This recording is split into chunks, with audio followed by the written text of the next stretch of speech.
Okay. एक minute मी sound नीट करते.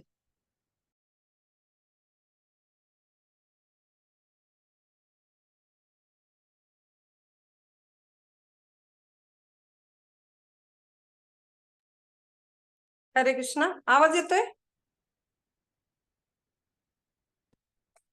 येतोय येतोय. Okay okay. हरे कृष्णा. सर्व मैत्रिणींचे गीतामृत मालिकेमध्ये अंतःकरणपूर्वक स्वागत आहे. आपण प्रार्थनेने सुरुवात करूया. सॉरी, थोडा मला लेट झाला, एक फोन येत होता. ओम ज्ञानतिमिरान्धस्य ज्ञानाञ्जनशलाकया चक्षुरुन्मिलितं येन तस्मै श्री गुरवे नमः. श्री चैतन्य मनोभीष्टं स्थापितं येन भूतले स्वयं रूप कदा मह्यं ददाति स्वपदान्तिकं.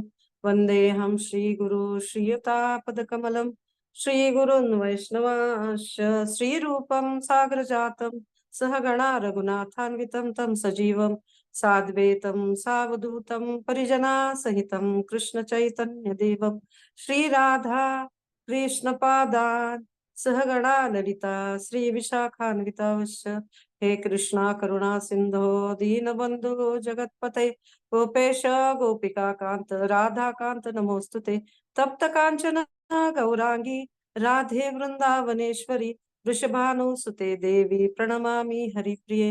वाञ्छाकल्पतरुभ्यश्च कृपा सिन्धुभ्येव च पतितानां पावनेभ्यो वैष्णवेभ्यो नमो नमः. नमो विष्णुपादाय कृष्णप्रेष्ठाय भूतले श्रीमते राधानाथ स्वामिनिति नामिने. नमो विष्णुपादाय कृष्णप्रेष्ठाय भूतले श्रीमते भक्तिवेदांत स्वामिनिति नामिने. नमस्ते सरस्वती देवे गौरवाणी प्रचारिणे निर्विशेष शून्यवादी पाश्चात्य देश तारिणे.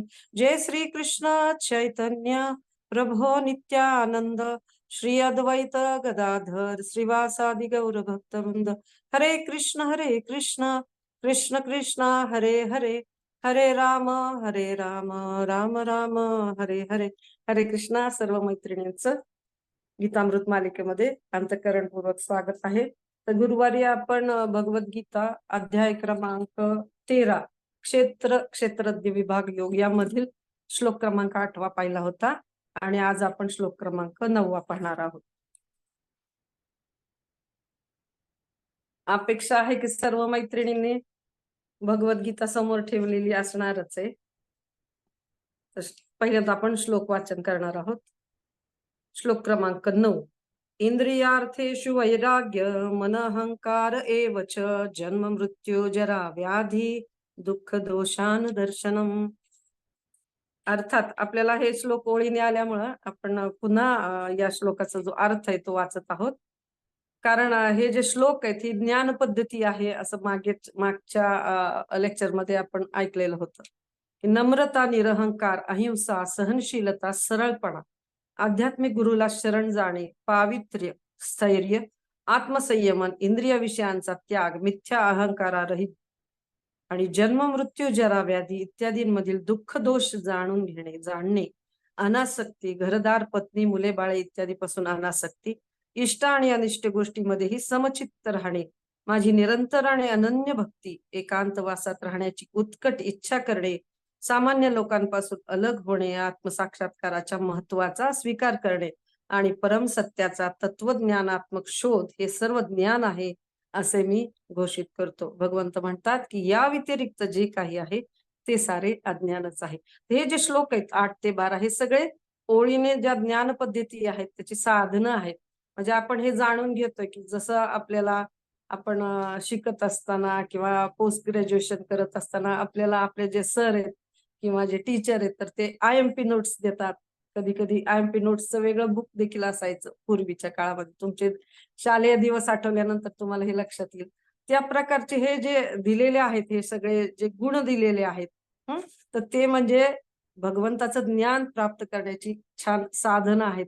हे IMP नोट्स आहेत भगवंतांनी स्वतः दिलेले. तर या दृष्टीने जर आपण ह्या श्लोकाकडे पाहिलं तर एक आत्मपरीक्षण करण्यासाठी देखील आपल्याला हे उपयुक्त पडणाऱ्या गोष्टी आहेत. तर पाहूयात आपण या श्लोकाचं तात्पर्यामध्ये प्रभुपाद आपल्याला खूप छान विवेचन करतायत तर ते थोडं आपण पाहणार आहोत. आपण गेल्या श्लोकामध्ये हे पाहिलेलं आहे की शेवटी आपण असं चर्चा केली की आचार्य उपासना गुरूंचं महत्व त्या श्लोकामध्ये सांगण्यात आलेलं होतं. अर्थात निस्वार्थ भावनेने गुरूंची सेवा करणे, ही वृत्ती आपण हृदयामध्ये बाळगली पाहिजे. त्याच्यानंतर बघितलं की पवित्रतेची गरज का आहे, किंवा या प्रकारची पवित्रता म्हणजे 2 प्रकारची सांगितली होती, की आंतरिक आणि बाह्य. तर ती कशाने येईल, त्याची प्रोसेस काय असेल, त्याच्यावरती आपण चर्चा केलेली होती. आणि हरे कृष्णा महामंत्राचं सदैव जर आपण हा मंत्राचा आपण योग्य पद्धतीने गुरूंनी सांगितल्याप्रमाणे जाप करत असू, त्याच्यानंतर जर कृष्ण चिंतन करत असू, तर यामुळे मनावरती साचलेली पूर्वकर्माची जी धूळ आहे तर ती निघून जायला आणि अंतःकरण आपलं पवित्र व्हायला खूप छान पद्धतीने मदत होणार आहे. तर याबद्दलचं आपण जाणून घेतलेलं होतं. त्याच्यानंतर असं सांगितलेलं होतं की दृढनिश्चयाने किंवा आत्मविनिग्रह म्हणजे आध्यात्मिक प्रगती करता जे हानिकारक आहे त्याचा अस्वीकार करणे, आणि जे चांगले आहे अर्थात आपण मागे पण हा श्लोक पाहिलेला होता की जे जे अनुकूल आहे, अनुकूल यस्य संकल्प प्रतिकूल यस्य वर्जित. तर हे करण्यासाठी आपल्याला जो दृढ निश्चय पाहिजे असतो किंवा आत्मविनिग्रह जो पाहिजे असतो तो कशाने प्राप्त होईल त्याच्याबद्दलची देखील आपण चर्चा केलेली होती. आणि याच्यामध्ये हे सांगितलेलं आहे की हा जो श्लोक आहे त्याच्यामध्ये जे दिलेलं आहे की आत्मविनिग्रहासाठी एक प्रकारे आपल्याला याची गरज असते की दृढ निश्चयाची. तर त्याचा स्वीकार करणे हे किंवा ती वृत्ती मनामध्ये बाळगणे याची फार गरज असते. तर हेच खरे वैराग्य आहे. असं मनुष्याने या प्रकारची सवय लावून घेतली पाहिजे आपल्या मनाला, की आपल्यासाठी काय गरजेचं आहे, काय आवश्यक आहे आणि कशाने आपली आध्यात्मिक प्रगती होणार आहे. तर या गोष्टी खूप गरजेच्या आहेत मैत्रिणींनो. तर मनुष्याने याची सवय लावून घेतली पाहिजे आणि हेच खरं वैराग्य आहे, की ज्या गोष्टीची गरज आहे त्या गोष्टीचं पालन करणं, ज्या गोष्टीची आपल्याला हानिकारक आहेत भक्तीमध्ये त्याचा त्याग करणं, हे खऱ्या अर्थानं वैराग्य आहे असं प्रभुपाद या ठिकाणी सांगतात. आता हानिकारक काय आहे हे देखील आपल्याला कळण्यासाठी, आपल्या भक्तीसाठी जे आवश्यक आहे किंवा प्रगतीसाठी ज्या गोष्टी आवश्यक आहेत त्याच्यामध्ये हानिकारक काय असू शकतं, तर याची देखील आपण विचार मंथना केली पाहिजे. आणि यासाठी भक्तांचा संघ आणि योग्य मार्गदर्शन जर आपण घेतलं तर आपल्याला नेमकं हानिकारक काय गोष्टी आहेत ते आपल्याला समजून येऊ शकतं. उदाहरणार्थ आपण बघू शकतो की मान सन्मान कोणाला आवडत नाही, परंतु हीच गोष्ट जर आपल्या भक्तीसाठी आपला अहंकार विनाकारण वाढण्यासाठी जर बाधा येत असेल तर ते आपण निश्चितपणे समजून घेतलं पाहिजे. आणि हे समज आपल्याला येण्यासाठी भगवद्गीतेचं जे श्लोक आहेत, प्रभुपादांनी जे तात्पर्य दिलेले आहेत, तर ते परंपरेतून येणाऱ्या परंपरेतून जी तात्पर्य प्रभुपादांनी सांगितलेली आहेत तर त्या तात्पर्यांचं श्रवण करणं, आपण वाचन करणं खूप गरजेचं आहे. कधी कधी आपल्याला असं वाटतं की हे खूप छान गोष्ट आहे जी आपल्याला मिळत आहे, हा जो सन्मान मिळत आहे किंवा काय ह्या गोष्टी मिळत आहेत. एक उदाहरण देखील आपण हे चर्चा करत आहोत. तर मन ते आपल्याला असं तयार करतं, आपल्याला एक प्रकारची जाणीव करून देतं हे सगळं छान आहे, परंतु हीच खऱ्या अर्थानं बाधा असू शकतं. हे जेव्हा आपल्याला योग्य मार्गदर्शनाखाली ह्या सगळ्या गोष्टींचा आपल्याला तो विवेक आपला जागृत होत राहतो. आणि इथं तात्पर्यामध्ये इंद्रियांबद्दल देखील खूप छान दिलेलं आहे, की सांगतात प्रभुपाद की इंद्रिय इतकी प्रबळ आहेत की इंद्रिय भोग करण्यासाठी ती सदैव उत्सुक असतात. आणि मनुष्याने त्यांच्या अनावश्यक मागण्या पुरवू नयेत. आता प्रभुपाद इथं असा दिसतंय आपल्याला की याच्यासाठी एकदम आपल्याला असं काय म्हणतो ना आपण, एखादी गोष्ट ठोकून बडवून शिष्याच्या ह्याच्यामध्ये घालणं, डोक्यामध्ये घालणं, हृदयामध्ये घालणं. तर ते प्रभुपाद एवढे आपले जवळचे असे हितचिंतक आहेत ना, आणि जवळचे मार्गदर्शक गुरु आहेत ना, शिक्षा गुरु आहेत. एखाद्या वडिलांना जसं मुलाबद्दल प्रेम वाटतं आणि वडीलकीच्या नात्याने ते जसं सांगत असतात की हे तुझ्यासाठी चांगलं आहे, हे तुझ्यासाठी खराब आहे, तितक्याच प्रेमाने प्रभुपाद त्यांच्या तात्पर्यामध्ये आपल्याला हे सगळ्या गोष्टी सांगत आहेत. थोडासा श्लोक काही गंभीर आहेत, काही गोष्टी गंभीर आहेत, परंतु आपल्याला भक्ती मार्गावर जर प्रगती करायची असली तर ह्या गोष्टी आपण निश्चितच समजून घेतल्या पाहिजेत. आणि ते जेव्हा आपल्याला आकलन होतं आणि आपण त्या पद्धतीने पालन करण्याचा प्रयत्न करतो ना योग्य मार्गदर्शनाखाली, तेव्हा खऱ्या अर्थानं मग आपली भक्ती मार्गावरती प्रगती होण्यासाठी खूप छान मदत होत असते. हा, तर आपल्याला अजामिळाची कथा अनेक मैत्रिणींनी अनेक वेगवेगळ्या पर्स्पेक्टिव्हनी आपल्याला सांगितलेली आहे. ती फक्त आपण लक्षात घ्यायची आहे, की इंद्रियांच्या जर अनावश्यक मागण्या जर पूर्ण केल्या, तर त्या व्यक्तीची अवस्था कशा पद्धतीने जवळ-जवळ त्याचं जे आयुष्य आहे, ते कशा अर्थानं खऱ्या अर्थानं आपण म्हणू शकतो, की एकदम त्या मनुष्य जीवनाचं जे अंतिम ध्येय भगवत प्राप्ती त्याच्यापासून किती लांब गेलेलं होतं. आणि त्याच्या उलट त्याच्या मुलाचं नाव जेव्हा त्याने नारायण ठेवलं आणि भगवंताचं नाव जेव्हा त्याच्या मुखातून यायला लागलं आणि आजारी पडलेल्या अवस्थेत, मरणासन्न अवस्थेमध्ये असहाय्य भावनेने जेव्हा त्यांनी त्याच्या मुलाला नारायण नारायण म्हणून हाक मारली, तेव्हा भगवंत एवढे कृपाळू स्वामी आहेत, दयाळू प्रेमळ असे व्यक्तिमत्व आहेत, की त्यांनी समजलं की हे मलाच हाक मारत आहे. अशा पद्धतीने त्यांच्यावरती कशी कृपा झाली, की विष्णुदूत त्या ठिकाणी आले. जिथे यमदूत आलेले होते, ते विष्णुदूतांनी त्या यमदूतांना विरोध केला आणि अजामिळावरती कृपा झाली आणि नंतरच्या काळामध्ये अजामिळ भक्तिमय क्रिया करून, इंद्रिय संयमन करून कशा रीतीने भगवत धामाला प्राप्ती करू शकले. तर ही गोष्ट सगळ्यांना माहिती आहे आणि या केवळ कथा नाहीत, त्याच्यामधून आपल्याला ना खूप असं उद्बोधक असं आपल्याला उपदेश आणि संदेश मिळत असतात. म्हणून भगवद्गीता ही जी आहे, ती खऱ्या अर्थाने एक जीवनी आहे, एक मॅन्युअल आहे, मार्गदर्शन पत्रिका आहे, की जी आपल्या भक्तिमय जीवनासाठी आवश्यक अशी ज्या सूचना आहेत, उपदेश आहेत आणि एक जवळची मैत्रीण म्हणू शकतो आपण, की जे आपल्याला पदोपदी छोट्या-छोट्या गोष्टींमध्ये, दैनंदिन गोष्टींसाठी उपयुक्त पडणारी मैत्रीण आहे. तर आपण इथं बघतो आहोत, की आता आपल्याला हे माहिती आहे ऐकून, की life is preparation and death is examination. तर ही परीक्षा ना दैनंदिन आपली होत असते आणि आपल्या ज्या लिटमस टेस्ट आहेत, त्याच्यासाठी जो विषय आहे, तो विषय या श्लोकांच्या रूपाने भगवंतांनी इथं आपल्यापुढे ठेवलेला आहे. हां. तर परीक्षा ह्या सुरूच राहणार आहेत. जसा आपण प्रवेश केलेला आहे कृष्ण भावनेमध्ये, तर त्या परीक्षा हा आपल्या झाल्याशिवाय, रिझल्ट लागल्याशिवाय आपण पुढच्या वर्गात जाणार तरी कसे हां?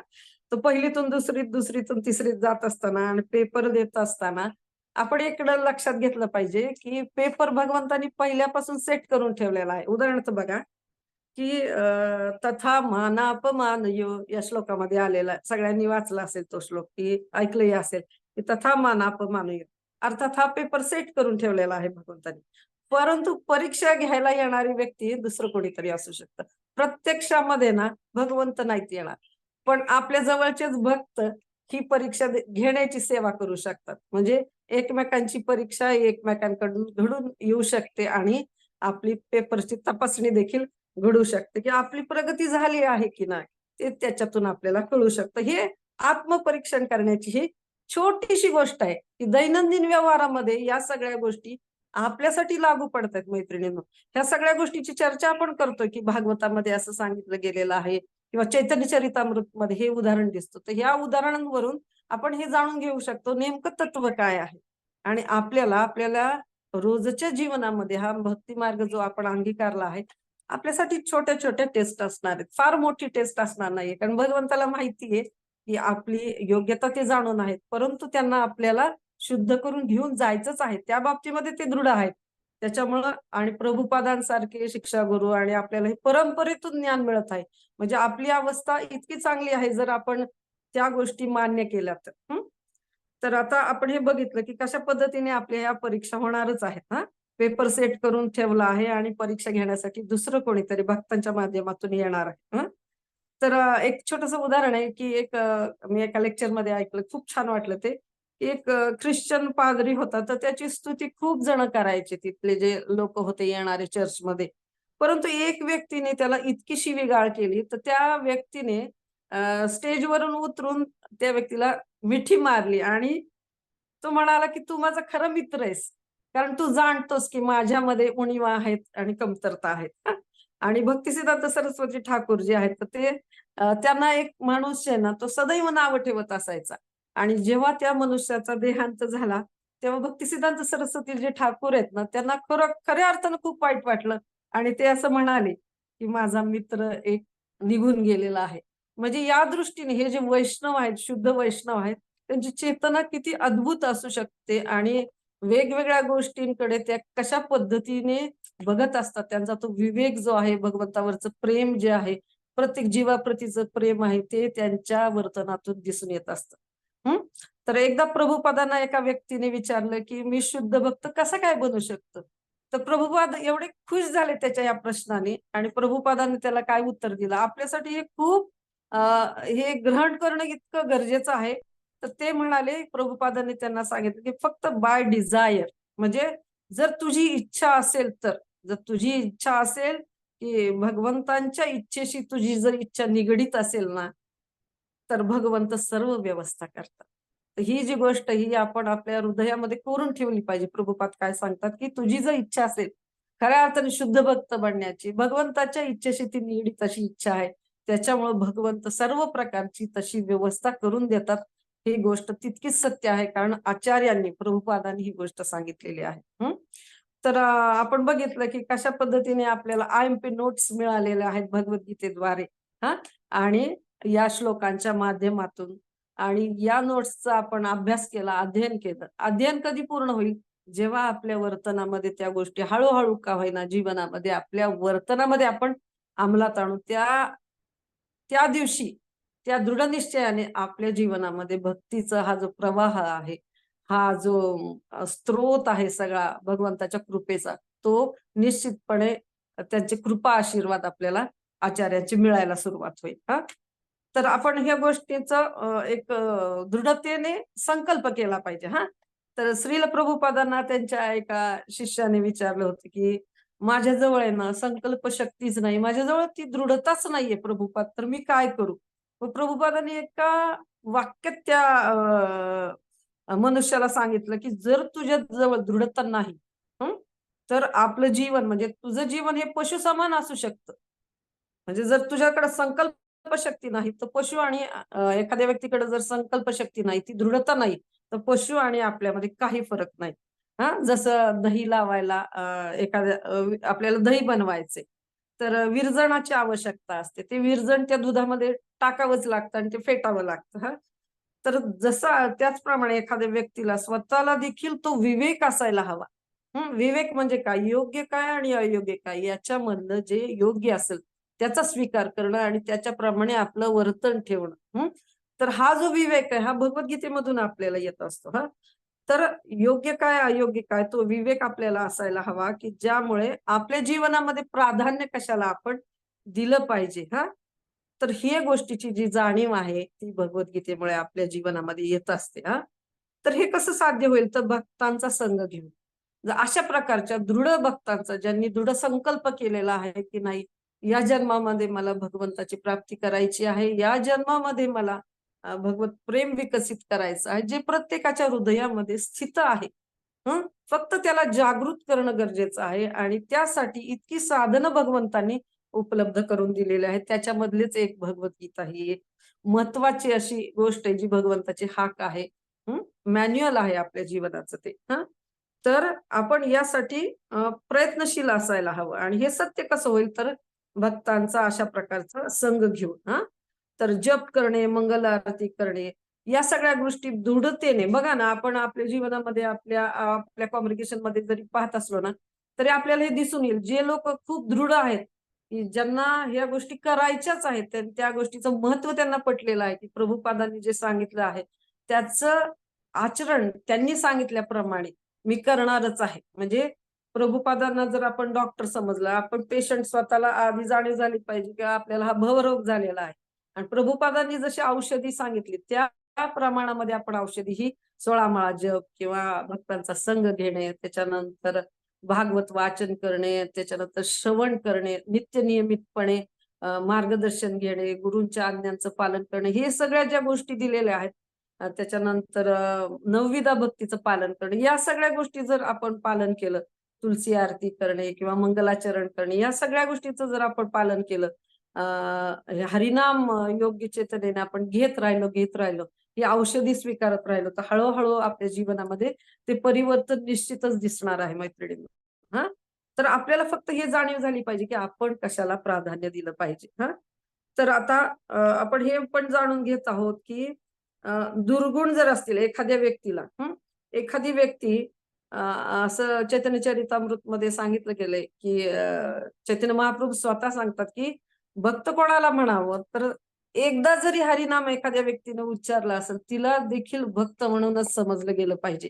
मग या धर्तीवरती जर आपण जर पाहिलं की प्रत्येकाला आपण मान सन्मान आदर दिला पाहिजे हा. आणि एखाद्या व्यक्तीमध्ये काही दुर्गुण आपल्याला दिसत असतील, तर त्या व्यक्तीचा त्या गुणाचा आपण संग नाही घेऊ, पण सन्मान हा त्या व्यक्तीचा केला पाहिजे, जेणेकरून आहे ना चैतन्य महाप्रभू संतुष्ट होतील, भगवंत प्रभुपाद आणि गुरु संतुष्ट होतील हा. कारण त्यांनी ते आपल्याला सांगितलेलं आहे आचरण कसं करावं, स्वतःच्या वर्तनातून त्यांनी ते दाखवलेलं आहे. तर आपण इथं बघत आहोत की इंद्रिय संयमन करणं किती गरजेचं आहे. इथं सांगितलेलं की इंद्रियार्थेषु वैराग्य मन अहंकार एवच हा. या श्लोकामध्ये पहिलीच ओळखी होती. तर आहार निद्रा भय आणि मैथून या 4 गोष्टी आहेत, तर त्यांना तितकीच पूर्ण करायला पाहिजे जितके की आवश्यक आहे. आता आपण बघितलं की अत्याहार प्रयाश्च, म्हणजे समतोल जो साधायचा आहे, तो समतोल कसा साधायचा आपल्या जीवनामध्ये या सगळ्या गोष्टींचा, तर त्याचं ज्ञान भगवद्गीतेमध्ये अगदी डिटेलमध्ये आपल्याला दिले आहे. आणि जेव्हा वारंवार इंद्रिय संयमनाची गोष्ट येते, वारंवार आपण या परीक्षेमध्ये फेल होताना आपण आपल्यालाच परीक्षा करायची की वारंवार या गोष्टी आपल्याला आढळतात की ज्या ज्या वेळेला इंद्रिय संयमनाचं परीक्षा आपली होत असते, कधी कधी आपण या गोष्टींमध्ये खूप फेल होऊ शकतो हा इंद्रिय संयम करण्याच्या प्रयत्नामध्ये. परंतु ही गोष्ट अवघड जरी असली तर याची जाणीव होते की खरंच ही गोष्ट इंद्रिय संयम करणं स्वतःच्या प्रयत्नाने खूप कठीण आहे. परंतु जेव्हा आपण आहे ना आपली इंद्रिय भगवंताच्या सेवेमध्ये लावतो, तेव्हा हीच गोष्ट जी अवघड आहे ती खूप रीतीने सोप्या रीतीने अगदी सहज रीतीने पूर्णत्वाला जाऊ शकते. कारण प्रभुपादांनी हा मार्ग, चैतन्य महाप्रभूंनी हा मार्ग आपल्याला परंपरेतून दिलेला आहे हा. तर जरी अवघड असलं तरी भक्तांच्या संघामध्ये या सगळ्या गोष्टी इंद्रिय संयमनाच्या सहजरित्या होऊ शकतात. गोष्ट एवढीच आहे की दृढतेने आपण प्रयत्नशील असलं पाहिजे. आता याचं उदाहरण चैतन्य चरितामृत मध्ये आपल्याला बघायला मिळतं की अनेक उदाहरणं आहेत. एक छोटस की जी गोष्ट आपण ऐकलेली आहे त्याच्यावरतीच आपण थोडीशी चर्चा करणार आहोत की हरिदास ठाकूरांकडे जेव्हा एका वेश्येला पाठवण्यात येते एका वाईट व्यक्तीकडून की हरिदास ठाकूरांची बदनामी व्हावी यासाठी हा. तर ती वेश्या 3 दिवस सलग प्रयत्न करते. सेकंद. हरी बोल माताजी, 1 मिनिट थोडस मला मोबाईल चार्जिंगला लावावं लागतंय, चुकून ते बॅटरी सारखी डाऊन होते. 1च सेकंद तोपर्यंत. हा.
सॉरी आहे, लाईटचा जरा प्रॉब्लेम होता.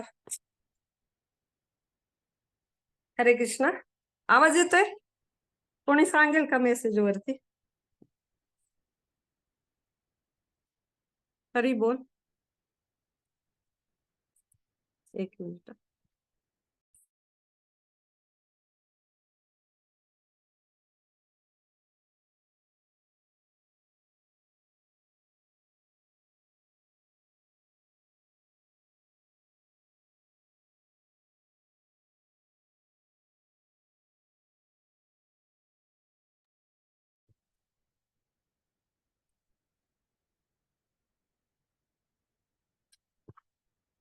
हरे कृष्ण. आवाज येतोय ना? सॉरी, लाईट प्रॉब्लेम होता त्याच्यामुळे थोडस. ओके. तर आपण हे जाणून घेतो आहोत की इंद्रिय संयमन किती आपल्या जीवनामध्ये महत्वाचं आहे. तर हरिदास ठाकूरांच्या बाबतीमध्ये तेव्हा जेव्हा हरिदास ठाकूरांना त्रास देण्यासाठी किंवा त्यांची बदनामी करण्यासाठी एका वेश्येला पाठवण्यात आलं, तर त्यावेळेला हरिदास ठाकूरांनी योग्य पद्धतीने त्या व्यक्तीला थांबायला सांगून गोडीमध्ये त्यांचं जे हरिनाम आहे ते त्या वेश्येच्या कानावरती पडलं, जी एकदम अपवित्र हेतूने त्यांच्याकडे आलेली होती. पण शुद्ध भक्ताचं हरिनाम जेव्हा तिच्या कर्णेंद्रियातून आतमध्ये गेलं, तेव्हा तिच्या हृदयाचं मार्जन झालेलं आपल्याला दिसून येतं. आणि ज्या वेळेला तिचं हृदय निर्मळ व्हायला सुरुवात झाली, त्यावेळेला तिची जी जिव्हा आहे, तर त्या जिव्हेमधून तिने अक्षरशः उपासना केली. चैतन्य चरितामृत मध्ये खूप सुंदर ते वर्णन आहे. आणि तुळशी पुढं बसून ती जप करायला सुरुवात केली. आणि नंतर तीच योग्य रीतीने कृष्णांचे उपदेश इतरांना देण्यासाठी पात्र बनलेली आपल्याला दिसून येते. की जेव्हा आपण कर्णेंद्रियातून या सगळ्या गोष्टी हरिनाम शुद्ध भक्तांकडून ऐकतो किंवा भगवंतांच्या लीला कथा जेव्हा ऐकतो, त्यावेळेला हळूहळू आपल्या हृदयावरती जे साठलेलं मळब आहे, धूळ आहे, तर ती स्वच्छ व्हायला मदत होताना आपल्याला दिसून येते. त्याच्यामुळं जेव्हा जेव्हा आपली इंद्रिय असंयमित असतात असं आपल्याला जाणवतं, त्या वेळेला उलट ही जी औषधी आहे हरिनामाची, भगवत कथेची, लीलांची, तर ती आपली तीव्रतेने जास्त इंटेक घेण्याची गरज आहे. तर आपण हे बघतोय की कशा रीतीने या गोष्टी त्या वेश्येच्या बाबतीत घडून आलेल्या आहेत. तर कृष्ण प्रेम जागृत होतंय किंवा नाही आपल्यामध्ये, तर ही एक टेस्ट आहे मैत्रिणींना या गोष्टीसाठीची, की आपल्याला हरिनामाबद्दल रुची वाटत आहे का, किंवा भागवताबद्दल जे स्वयं भगवंत आहेत त्याच्याबद्दल रुची वाटत आहेत का, किंवा भगवंतांचं जे कथागान चाललेलं असतं, लीला सांगितल्या जातात, किंवा भक्तांचा संघ घेण्यासाठी आपण उत्सुक आहोत का. तर या छोट्या छोट्या आपल्या टेस्ट आहेत ज्याच्यावरून कृष्ण प्रेम आपलं जागृत होतंय का, तर याची एक टेस्ट आपण बघू शकतो. की जर आपलं कृष्ण प्रेम वाढत असू, या सगळ्या गोष्टींना आपण आसक्त होत असू, तर निश्चितच आपलं कृष्ण प्रेम हळूहळू वाढत आहे हा त्याचा अर्थ होतो. म्हणजे कृष्ण प्रेम आपलं जागृत होतंय की नाही, याच्यावरून आपली इंद्रिय संयमित होत आहेत किंवा नाही, याची परीक्षा आपण बघू शकतो. तर हा गोष्ट खरं तसं बघायला गेलं तर खूप कठीण आहे.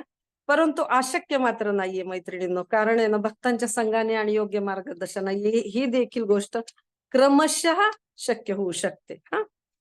तर आपण हे बघत आहोत की भक्ती जी आहे, की भक्तीच्या ज्या गोष्टी आहेत, भक्तिमय ज्या गोष्टी आहेत, किंवा ती कृपा आहे, तर ती गुरु सगळ्यांना प्रदान करत असतात त्यांच्या उपदेशांमधून. त्यांच्या आता गीतेमधून आपल्याला काही गोष्टी मिळत आहेत आणि काही उपदेश मिळत आहेत.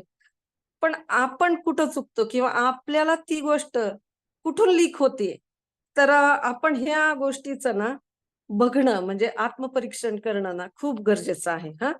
तर ह्या गोष्टी जे आत्मपरीक्षणाचे जे विषय आहेत ते म्हणजे हे सगळे 8 ते 12 हे श्लोक आहेत. आता स्वइंद्रिय तृप्तीची जर आपली इच्छा असेल ना, तर ती गोष्ट आपण समजून घ्यायची की मग ह्या भक्तीचं जे इनटेक आहे किंवा तो आपला कमी पडत आहे. त्याच्या उलट भगवंतांच्या इंद्रियांना संतुष्टी आपल्या कृतीमधून आपण देण्याचा प्रयत्न करत आहोत का, किंवा सेवे पाठीमागची आपली जी भावना आहे, आपली जी चेतना आहे, तर ती कशा प्रकारची आहे. गीतेमध्ये सांगितल्याप्रमाणे आहे, विविध लेक्चरमध्ये आपल्याला जे सांगितलं जातं की आपली सेवे पाठीमागची जी चेतना आहे ती कशा प्रकारची असली पाहिजे, की दास दासानुदास ही जी भावना आहे ती आपली या ठिकाणी असली पाहिजे. जरी आपण एखाद्या पदावरती आपल्याला दिलेलं असलं किंवा आपल्याकडे जबाबदारी असेल, तर ती दास्यत्वाच्या भावनेने जर आपण करत आलो आणि भगवंत आणि श्रेष्ठ आचार्यांना जर आपण आपले स्वामी समजत असू, तर ती भावना आपल्यामध्ये, हृदयामध्ये आपल्या येऊ शकते. जी आपली खरी स्थिती असली पाहिजे. तर आपण हे बघत आहोत की भगवंतांच्या इंद्रियांना संतुष्ट आपल्या कृतीने आपण करत आहोत का, तर हे आपण वारंवार चेक केलं पाहिजे. तर आपण ज्या सेवा करतो त्याच्या पाठीमागची भावना नक्की ही आहे का, हे आपण चेक केलं पाहिजे दररोज. तर नाहीतर काय होतं, मग इंद्रिय ना ती अशी म्हणतो ना आपण की इंद्रिय आणि मन आपलं मनशष्ठानी इंद्रिय आणि प्रकृती स्थानी कर्षती गीतेमध्ये तो श्लोक आहे की मन मनाबरोबर आणि इंद्रियांसोबत ही प्रकृती जी आहे भौतिक जगामध्ये आपण जीवात्मा खूप संघर्ष करत आहोत. पण जर आपण आपला जो खरा अहंकार आहे की आम्ही भगवंताचे दास आहोत, दासानुदास ही जी भावना आहे ही खरी अहंकाराची भावना आहे, दास्यत्वाची भावना. तर तो खरा अहंकार जर आपण जाणून घेतला तर हे जे इंद्रियांचं कर्षण आहे मनासोबतचं ते निश्चितपणे एका सुंदर अनुभवामध्ये परिवर्तन आपण करू शकतो. तर इंद्रियांना जर भोगामध्ये लावत असताना देखील मनामध्ये एक भावना जर आपली येत असेल की हे योग्य करत आहोत का आपण, हे योग्य करत आहोत का, ही जी टोचणी आहे मनामध्ये ती जर येत असेल तर निश्चितपणे आपण प्रगतीपथावरती वाटचाल करत आहोत हे समजून घ्यायला आपल्याला वेळ लागणार आहे नाही. तर हे योग्य करत आहोत का ही जी जाणीव आहे ना ही जाणीव वाढवणं खूप गरजेचं आहे. आणि ही जर जाणीव असेल तर ही संभावना आहे की आपण त्या इंद्रियांना संयमित करू शकतो. तर भले आपण तात्काळ त्या सवयी त्यागू शकत नसलो तरी देखील ही जाणीव असणे गरजेचं आहे आणि ह्या सगळ्या गोष्टी मैत्रिणींनो हळूहळू का होईना आपल्या जीवनामध्ये अंगीकारायला सुरुवात होईल. जरी तात्पर्य ही सगळी जरी तात्पर्य आपण बघितली की गंभीर आहेत, परंतु ते समजून घेणं अत्यंत गरजेचं आहे कारण ज्ञानप्राप्तीची ही साधन आहेत. या दृष्टीने जर आपण या तात्पर्यांकडे आणि या श्लोकांकडे बघितलं तर निश्चितच आपल्याला दैनंदिन जीवनामध्ये खूप असा उपयुक्त अशा या सगळ्या गोष्टी आहेत. आणि सर्वात महत्वपूर्ण ही गोष्ट आहे की इंद्रियांमध्ये महत्वाची जी आहे तर ती म्हणजे जिव्हा. आणि जिव्हेची 2 कार्य असतात की चव घेणे आणि बोलणे. ही जी जिव्हेची 2 कार्य आहेत तर आपण बघू शकतो की जिभेला संयमित करायचं जर असेल तर भगवान विष्णूंचा प्रसाद सेवन केला पाहिजे. आणि जर मनुष्य जीवन नियंत्रित करू शकला तर इतर सर्व इंद्रियांना आपोआपच तो संयमित करू शकतो. हे आचार्यांनी आपल्याला सांगितलं आहे. जिव्हेन्मुखे ही सेवा दो स्वयंमेव स्फुरत द्या असं सगळ्यांनी ऐकलेला हा श्लोक आहे आणि त्याच्यानंतर त्याचा अर्थ देखील सगळ्यांना माहिती आहे.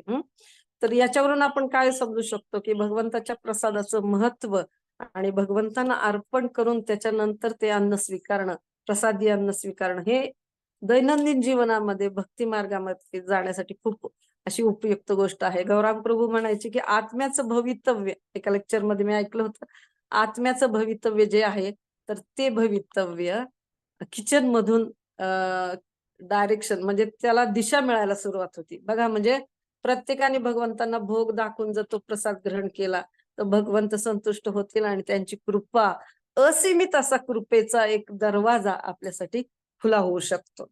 त्याच्यानंतर असं सांगितलं गेलंय की नेत्रांचा जो संबंध आहे तर या गोष्टी ज्या आहेत की भगवंतांच्या रूपावरती जर आपले नेत्र आसक्त झाले तर निश्चितच खऱ्या अर्थानं त्या नेत्रांचं काय म्हणतो जीवन धन्य झालं असं आपण म्हणू शकतो. तर आपण भगवंताचे जे रूप आहे सुंदर रूप आहे बघा प्रभुपादांनी कशासाठी ही मंदिरं उभारलेली आहेत की प्रत्येकाला भगवंताचं जे रूप सुंदर रूप आहे तर ते पाहायला मिळावं कसे आहेत भगवंत त्याची आपण शुद्ध भक्त नसल्यामुळं आपण कल्पना करू शकत नाही. परंतु हे जे शुद्ध भक्त आहेत प्रभुपाद ज्यांनी भगवंताला पाहिलेलं आहे आणि ज्यांनी भगवंतांना बरोबर भगवंत त्यांच्या सोबत असतात असे भक्त जेव्हा अशा अर्चविग्रहांच्या समोर भगवंतांना त्याच्यामध्ये अवतीर्ण होण्यासाठी प्रार्थना करतात ते खऱ्या अर्थानं ते अर्चविग्रह भगवंताचं रूप आहे. साक्षात ते भगवंतच आहेत, मूर्ती नाही तुम्ही साक्षात ब्रजेंद्र नंदन. ही जेव्हा भावना आपली विकसित होत जाईल तशी चेतना आपली बनत जाईल तेव्हा मग आपले खऱ्या अर्थानं शुद्ध भक्तीकडे वाटचाल सुरू व्हायला मदत होईल. आणि हे दैनंदिन गोष्टी मधून आपण दैनंदिन गोष्टींचं जे आचरण आपल्याकडून होते त्याच्यामधून या सगळ्या गोष्टी हळूहळू विकसित होत जाणार आहे.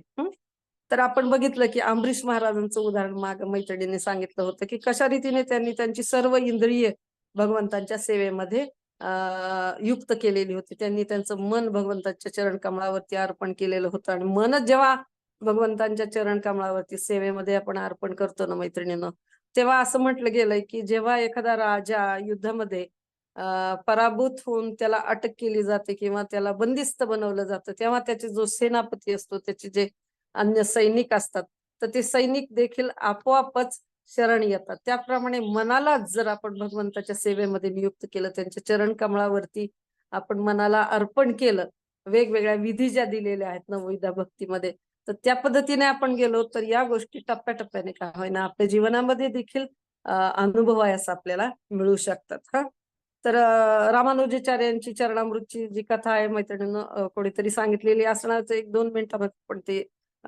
जस्ट एक त्याच्याबद्दल ऐकणार आहोत की रामानुजाचार्य जे होते श्री वैष्णव संप्रदायाचे आचार्य, आणि त्यांच्या बाबतीमध्ये आता कसं आहे ना, शुद्ध भक्तांना अनेक संकटांना नेहमी तोंड द्यावं म्हणजे ज्या विभूती आहेत तर त्यांना अनेक कठीण प्रसंगांना नेहमीच तोंड द्यावं लागतं, आणि भगवंत त्या प्रसंगांमधून त्यांचं ग्लोरिफिकेशन करत असतात एक प्रकारे. तर त्यांचा जो शत्रू म्हणता येणार नाही, पण वाईट त्यांच्याबद्दल चिंतणारा एक व्यक्ती रामानुजाचार्यांची जी ख्याती होती ती न बघवल्यामुळं त्यांना मारण्याचा प्रयत्न करत असतो वारंवार रीतीने, पण तो यशस्वी होत नसतो. मग तो काय करतो की जो पुजारी आहे त्या पुजाऱ्याचं रूप घेतो, किंवा एका पुजाऱ्याला सांगतो की हे तू प्रसाद हे जे चरणामृत आहे तर ते रामानुजाचार्यांना दे. किंवा त्यावेळेला ना रामानुजाचार्य अर्थात भगवंताचे शुद्ध भक्त होते आणि समोरच्या व्यक्तीचा हेतू त्यांना लगेचच समजून येतो, आणि ज्या वेळेला ते चरणामृत घेतात, भगवंताचं दर्शन केल्यानंतर त्यांच्या हातामध्ये तो चरणामृत देतो, तर रामानुजाचार्य म्हणतात की हे चरणामृत आहे, अमृत आहे, आणि या पद्धतीनेच ते प्राशन करतात, आणि अमृत अशी चेतना घेऊन ते प्राशन करतात. त्यावेळेला त्यांच्यावरती त्या विषाचा काहीही परिणाम होत नाही. म्हणजे आपण बघू शकतो की शुद्ध भक्तांची चेतना जी आहे ती सुद्धा विशुद्ध असते, आणि अशुद्ध गोष्टी आपल्या मनामध्ये ज्या अशुद्ध गोष्टी असतात त्याचं देखील त्या शुद्ध करायला अशा प्रकारच्या वैष्णवांच्या ग्लोरीज आपण ऐकलं तरी आपल्या मनामध्ये जे विष कालवलेलं असतं तर ते विष नष्ट व्हायला देखील ह्या ज्या भौतिक वासनेचं किंवा भोगाचं, भौतिक गोष्टींना भोगण्याचं, इंद्रिय भोग करण्याचं हे जे विष आपल्या मनामध्ये आहे तर ते नष्ट व्हायला निश्चितच खूप चांगल्या अर्थाने मदत होत असते. म्हणून साठी शुद्ध भक्तांचं जे आचरण आहे, त्यांच्या ज्या भगवंतच्या बद्दलच्या भगवंताचे त्यांचे जे संबंध आहेत त्याच्या लीला जर आपण श्रवण केल्या तर निश्चितच मैत्रिणींनो या सगळ्या गोष्टी अपवित्रतेकडून आपल्याला पवित्रतेकडे जाण्यासाठी मदत करत असतात. हा, तर आपण बघितलं की ज्याप्रमाणे एखाद्याला साप चावला तर त्याला विशिष्ट वनस्पतीचा सुगंध हे घ्यायला लागतो, म्हणजे नाकाला हुंगवला जातो, हा, त्याला त्या प्रकारचा वास दिला जातो, आणि त्यानंतर तो व्यक्ती शुद्धीवर येतो. त्याचप्रमाणे जर आपण बघितलं की आपल्याला हा भवरोगाचा साप चावलेला आहे, आपल्याला इंद्रिय तृप्ती करण्याची जी हाव आहे, किंवा ज्या या जगामध्ये आपण आलेलोच आहोत स्व इंद्रिय तृप्ती करण्याकरता, म्हणजे ती चुकीची भावना घेऊन आपण या जगामध्ये आलेलो आहोत. हा, तर तो जो विषारी साप आपल्या इंद्रिय तृप्तीचा साप आपल्याला चावलेला आहे, तर त्याच्यावरती उपाय म्हणजे तर त्याच्यासाठी जर आपण भगवंतांना अर्पण केलेल्या फुलांचा, तुलसी दलांचा सुगंध जर आपण हुंगला, आपल्या नासिकेला त्या गोष्टीचा स्पर्श केला, तर आपली जी भौतिक चेतना आहे तर आपली जी लुप्त चेतना आहे, भगवंताच्या प्रेमाची जी लुप्त झालेली आपली चेतना आहे ती जागृत व्हायला निश्चितपणे मदत होऊ शकते. आणि सर्वात महत्वाची ही गोष्ट आहे की भगवंताच्या कथा लीला श्रवण करणे, आणि वारंवार या प्रकारचं श्रवण केल्याने त्या गोष्टी आपल्या हृदयामध्ये निश्चितपणे प्रवेश करायला मदत होत असते. हा, तर प्रभुपाद म्हणतात की भगवद्गीता ही केवळ भक्ती विज्ञानाचे प्रतिपादन करते. बघा तुम्ही तात्पर्य जर वाचलं ना प्रभुपादांचं, एवढं सुंदर त्या तात्पर्यामध्ये प्रभुपाद सांगतायत की ते म्हणतात की भगवद्गीता ही केवळ भक्ती विज्ञानाचं प्रतिपादन करते, आणि भगवद्गीतेमध्ये भक्ती योगा व्यतिरिक्त इतर कोणताही प्रमुख विषय नाही. प्रभुपाद स्वतः या गोष्टी सांगत आहेत, कारण ते भगवंताचे प्रेमी भक्त आहेत, आणि प्रभुपादांचं जे प्रेम आहे भगवंतावरचं ते या सगळ्या तात्पर्यामध्ये आपल्याला अमृत म्हणून आपण ते प्राशन करू शकतो. हा, तर ते म्हणून जगभरामध्ये भगवद्गीता जेव्हा जशी आहे तशी याचं वितरण केलं गेलं, त्याच्यानंतर जगभरामध्ये भगवद्गीतेचे जे श्लोक आहेत आणि प्रभुपादांच्या तात्पर्यांमुळे हे सगळीकडे परिवर्तन होत असताना आपल्याला दिसून येत आहे. आता मिथ्या अहंकाराबद्दल एक 2 मिनिटात आपण वाचणार आहोत, त्याच्यानंतर आपण थांबणार आहोत इथं मिथ्या अहंकाराबद्दल जे श्लोकामध्ये वर्णन करण्यात आलेलं आहे, तिथं सांगितलं आहे की मिथ्या अहंकार म्हणजे आपण स्वतः देह आहोत असे मानणे होय. हा, मिथ्या म्हणजे खोटा. मग आपण जेव्हा आपल्याला देह मानतो, तर तो खऱ्या अर्थाने तो अहंकार नाहीये. अहंकार हा असलाच पाहिजे, परंतु तो कोणता? की भगवंत आपले स्वामी आहेत आणि आपण त्यांचे दास आहोत. हा, तर आपण देह नसून आत्मा आहोत हे जाणणे म्हणजे वास्तविक अहंकार आहे. आणि अहंकार हा नेहमी असतोच. मिथ्या हा अहंकार हा निंद्य आहे, परंतु खरा अहंकार निंद्य नाही. आणि वेदांमध्ये असे म्हटले आहे की अहम ब्रह्मास्मी, मी ब्रह्म आहे. हा अहंभाव आत्मसाक्षात्काराच्या मुक्तावस्थेतही असतो. आणि हा अहंभाव म्हणजे अहंकार आहे, परंतु हाच अहंभाव नश्वर शरीराच्या संदर्भात योजला जातो तेव्हा तो मिथ्या अहंकार समजला जातो. आणि जेव्हा हा अहंभाव सत्यत्वाच्या संदर्भात योजला जातो तेव्हा तो वास्तविक अहंकार होय. काही तत्वज्ञानी म्हणतात की आपण अहंकाराचा त्याग करावा, परंतु आपण अहंकार त्यागू शकत नाही. जसं मन इच्छा करणं थांबवू शकत नाही, फक्त त्या इच्छांना आपल्याला शुद्ध करावं लागतं, त्याचप्रमाणे हा अहंकार हा असतोच. फक्त फरक हा आहे की याची जाणीव आपल्याला व्हायला पाहिजे की आपण खरंच कोण आहोत. आपण भगवंताचे शाश्वत सेवक आहोत. आणि ही इतकी उच्च स्थिती आहे मैत्रिणींनो, इतकं प्रेमळ आपल्याला या जगामधला जो अनुभव आहे बॉसचा, तो एकदम खतरनाक म्हणता येईल. खराब अनुभव आहे की बॉस म्हणजे त्रास देणारा किंवा आपलं शोषण करणारा, अशा प्रकारचे अनुभव या जगामध्ये आहेत. परंतु हे जग म्हणजे शाश्वत आध्यात्मिक जगाची उलटी प्रतिमा आहे. त्याच्यामुळे इथं आपण समजून घेऊ शकतो की भगवंत कशा प्रकारचे स्वामी आहेत. आपण बघू शकतो की हे जे अर्जुन आहेत, कोणीही भगवद्गीतेचं जर हे मुखपृष्ठ पाहिलं तर त्याला देखील त्याच्यावरून समजून येईल की भगवंत कशा प्रकारचे स्वामी आहेत, जे त्यांच्या जे भक्त आहेत त्यांची चाकरी करताना आपल्याला दिसून येतात. ज्या वेळेला अर्जुन आणि दुर्योधन भगवंतांकडे गेलेले असतात की युद्ध सुरू व्हायच्या आधी, की कशी मदत पाहिजे त्यांना. तर दुर्योधनाने काय, दुर्योधन भगवंत त्यावेळेला निद्रावस्थेत होते आणि दुर्योधन त्यांच्या डोक्याजवळ बसतात. अर्जुन मात्र कृतांजलीच्या अवस्थेमध्ये, म्हणजे हात त्यांनी जोडलेले असतात, अशा प्रकारची अंजली म्हणतो ना आपण, अशा प्रकारचे हात घेऊन भगवंताच्या चरणांजवळ ते थांबलेले असतात. तर हे यथामाम प्रपद्यंते, त्याप्रमाणे भगवंत देखील युद्धाच्या वेळेला जेव्हा अर्जुन सांगतात की कृष्णा तुम्हीच मला, हे गोविंद तुम्ही मला हवे आहात, तुमची नारायणी सेना त्यांना नको आहे, म्हणजे त्यांची शक्तीची महत्व नव्हतं अर्जुनाला, तर त्या व्यक्तीशी भगवंताशी त्यांना देणं घेणं होतं.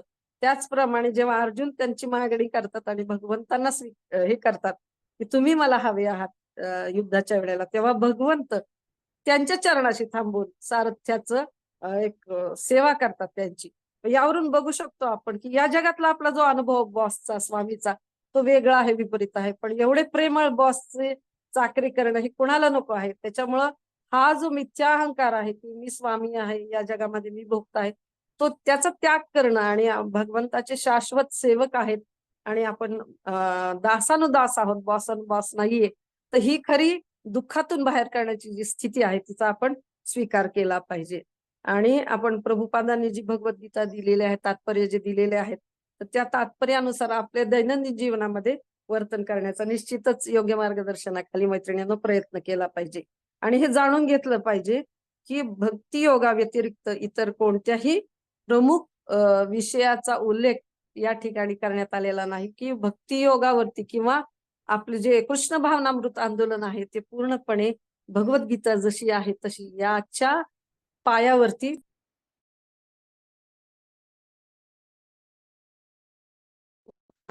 तर आता आपण इथं दिलेलं आहे की जन्म मृत्यू जराव्याधी, पुढचा 1-2 मिनिटातच आपण संपूयात. की हे जे दुःखालय आहे, खऱ्या अर्थानं हे दुःखालय आहे. आणि इथं दुःखपूर्ण अनुभव काय येत आहेत की भगवंतानीच या जगाची निर्मिती केली आहे आणि त्याच्यावरती स्टॅम्प मारलेला आहे की हे दुःखालय आहे. तर या दुःखालयामध्ये दुःखच प्राप्त होणार आहेत. कारण आहे ना, ही वस्तुस्थिती जेव्हा आपण जाणून घेतो ना, की ही इथं सुखाचा शोध घेणं ही चुकीची गोष्ट आहे. आता बघा, वाचनालयामध्ये आपण गेलो तर तिथं त्या ठिकाणी इडली सांबर मागितलं तर किती चुकीची गोष्ट, तिथं मिळणारच नाही. त्याच्यानंतर जिथं आपण हे आहे, खानावळ आहे, त्या ठिकाणी पुस्तक मागणं किती चुकीचं आहे. तर जिथं जे आहे भगवंतांनीच इथं स्वतः सांगितलं, त्यांनीच निर्माण केलेल्या या आलयाला जर दुःखालय नाव दिलंय, तर या ठिकाणी सुखाचा शोध घेण्यात अर्थ नाहीये. परंतु जर आपण भक्ती मार्गावरती राहिलो, दृढतेने, खूप छान अनुभव देऊ. तर आपण हे बघू शकतो की जन्म मृत्यू जरा व्याधी या ठिकाणी जे आहे, हं, खरं स्वरूप तेच आहे. आणि या गोष्टींना आपल्याला जर तोंड द्यायचं असेल, या गोष्टी ह्या खऱ्या समस्या आहेत आणि ह्या समस्येचं निवारण करायचं असेल तर भक्ती मार्गाचा अंगीकार आपण केला पाहिजे. तर या श्लोकामध्ये ती जी दृढता आहे, तो जो विवेक आहे, तो आपल्याला मिळू शकतो. शेवटी एकच छोटीशी कथा सांगून आपण थांबूयात, कारण बराच वेळ होते मैत्रिणींनो. तर एकदा काय होतं, एक ऋषी खूप हे करत असतात, तपस्या करत असतात. आणि तुम्हाला सगळ्यांना माहिती आहे की तपस्या जर कोणी करत असेल तर त्याच्याबद्दल असुरक्षिततेची भावना इंद्राला निर्माण होतच असते. आणि त्या दृष्टीने त्याची तपस्या कशी भंग होईल, तर त्या दृष्टीने इंद्र प्रयत्नशील नेहमीच असतात. तर आपण तर इंद्र काय करतात, ते जे ऋषी आहेत तर त्यांना जंगलामध्ये ते बसलेले असतात तपस्या करायला, तेव्हा इंद्र समोर येतात. अर्थात ते वेशांतर करून येतात, एका क्षत्रियाचं रूप घेतात आणि त्यांना सांगतात ऋषींना की ही जी माझी तलवार आहे ती कृपया तुम्ही काही काळासाठी तुमच्या जवळ ठेवणार का. आणि खूप विनवणी करतात, खूप गोड बोलतात. ते ऋषी म्हणतात की काही हरकत नाहीये, हा जर विनवणी करतो तर आपण ऐकायला काहीच हरकत नाहीये. मग ऋषी ती तलवार घेतात आणि त्यांच्या जवळ ठेवतात. तेव्हा इंद्र काय सांगतात त्यांना की खूप जपून ठेवायला पाहिजे, हे माझं खूप महत्वाचं असं धन आहे आणि तुमच्या विश्वासावरती मी ही गोष्ट तुमच्याजवळ सुपूर्त करत आहे. अशा रीतीने ते जे साधू आहेत तर ते तलवार स्वीकारतात आणि जेव्हा ध्यानधारणेला बसतात तेव्हा त्यांच्या मनामध्ये ती गोष्ट सतत येत राहते की आपल्याला ही जी वस्तू दिलेली आहे तिचं व्यवस्थित आपण सुरक्षितरित्या ती ठेवली पाहिजे. आणि त्या गोष्टीकडे बघत राहतात, त्यांचे नेत्र त्याच्याकडे जातात. कर्णेंद्रियातून त्यांनी ते ऐकलेलं असतं, सांगितलेलं की ही खूप महत्वाची आणि आवश्यक अशी वस्तू आहे. त्याच्यामुळे त्यांना उत्सुकता निर्माण होते त्यांच्या मनामध्ये. मनामध्ये उत्सुकता निर्माण होते की याचा उपयोग कसा करायचा, म्हणून ते हातामध्ये घेतात. आणि जेव्हा फुलं तोडायची असतात तेव्हा त्यांच्या मनामध्ये विचार येतो की अरे, ह्यानी फुलं तोडू शकतो मी. मग हळूहळू ते त्याचा वापर करायला शिकतात त्यांच्या हाताद्वारे. आणि अशा रीतीने कालांतराने ते खूप असं त्यांची ध्यानधारणा वगैरे विसरून जातात. त्यांच्या चेतनेवरती त्या वस्तूचा एवढा परिणाम होतो की त्याच्यानंतर ते खूप असं शिकार करायला सुरुवात करतात. आणि त्यांची जी ऋषीसाठी जी जी चेतना असते सत्वगुणामध्ये असतात, तर ते पूर्णपणे बदलून जाते आणि एक वेगळीच चेतना ते धारण करतात. आणि त्याच्यानंतर ते वेगळ्या प्रकारचे पापमय अशा कृत्यामध्ये निमग्न होतात आणि त्यांची जी तपस्या करण्याची वृत्ती असते ती पूर्णपणे नष्ट होऊन जाते. म्हणून मैत्रिणींनो, हे जे भवरोगाची किंवा आपल्या इंद्रियांना त्याची संतुष्टी करण्यासाठी जी तलवार आपल्याला मायेने दिलेली आहे, तर त्या तलवारीचा स्वीकार आपण न करता प्रभुपादांनी जे शास्त्र दिलेलं आहे किंवा हरिनाम रूपी जे शस्त्र आहे त्याचा स्वीकार करावा. आणि हे जे मायेशी युद्ध आहे तर त्या युद्धासाठी हे शस्त्र आपल्याला वापरावं, असं आपल्याला एका माताजींनी नामामृत मध्ये खूप सुंदर रीतीने सांगितलं होतं. त्याचं स्मरण आता होत आहे. त्याच्यामुळं खूप सावध रीतीने चित्ताला सावध करून आपण आपल्यासाठी, आपल्या भक्ती मार्गासाठी काय चांगलं आहे याचा स्वीकार करावा.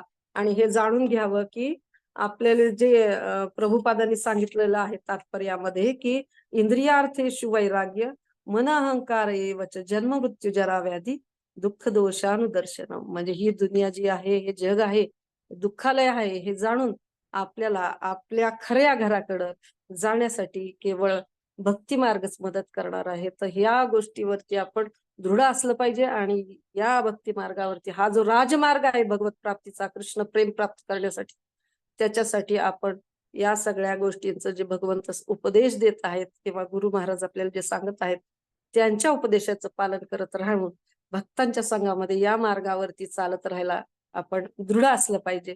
हरे कृष्णा. सॉरी, मी तुमचा अधिक वेळ घेतला.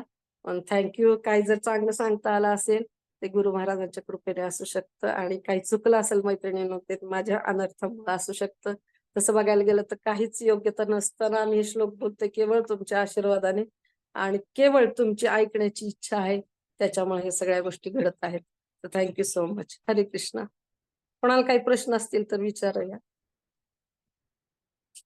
हरी बोल.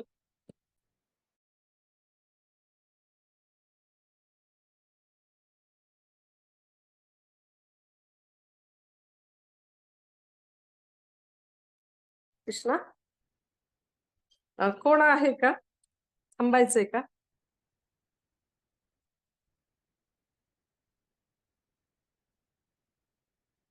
हरी बोल. अनंगोपी माताजी आहेत का?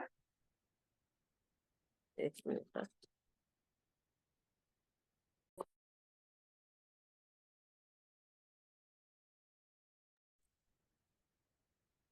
कृष्णा हरे कृष्णा. हे अनम्यूट करावं लागेल का? एक मिनिट.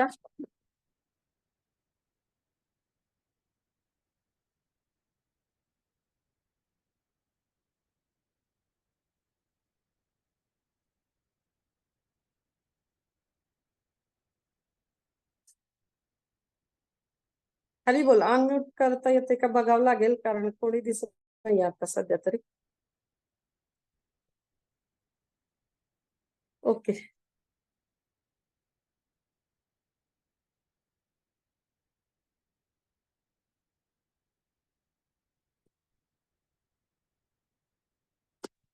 हरे Krishna. Okay okay. Thank you so much. तर उद्याचं लेक्चर देखील आपण सगळेजण ऐकूयात, कारण उद्या 10व्या श्लोकावरती असणार आहे. तर आपण थांबूयात. Okay okay. कोणाला प्रश्न आहे का? सुरेखा माताजी, तुम्ही चॅट बॉक्स मध्ये टाकू शकता.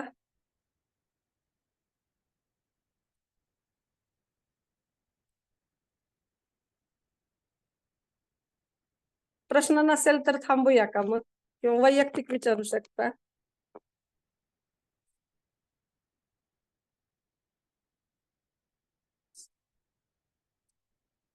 पोस्ट कोण आहे ते माहिती नाहीये.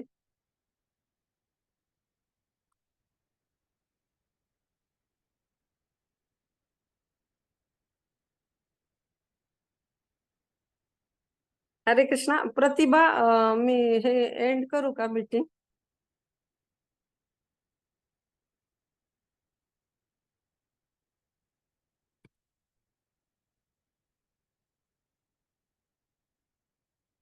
अनम्यूट करता येत नाहीये. एक मिनिट एक मिनिट.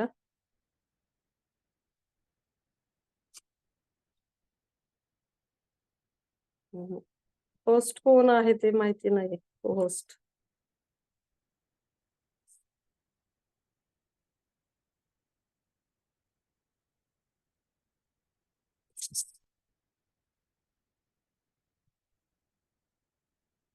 अलका अनंगोपी माताजींना फोन करणार का बंद करण्यासाठी? हा ओके ओके.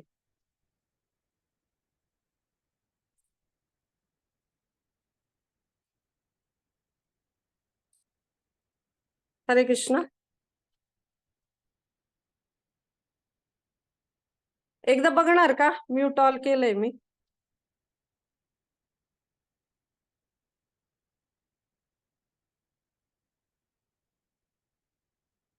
हरी बोल. अलका पाहते का? Okay okay.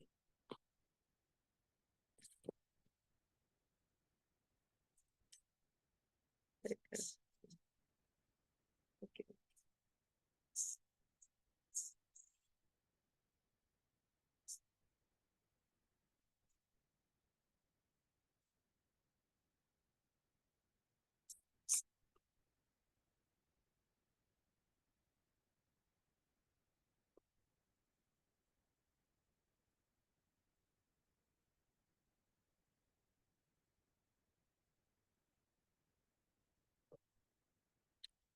नाही होतंय. ओके, आपण थांबवलं तरी चालेल.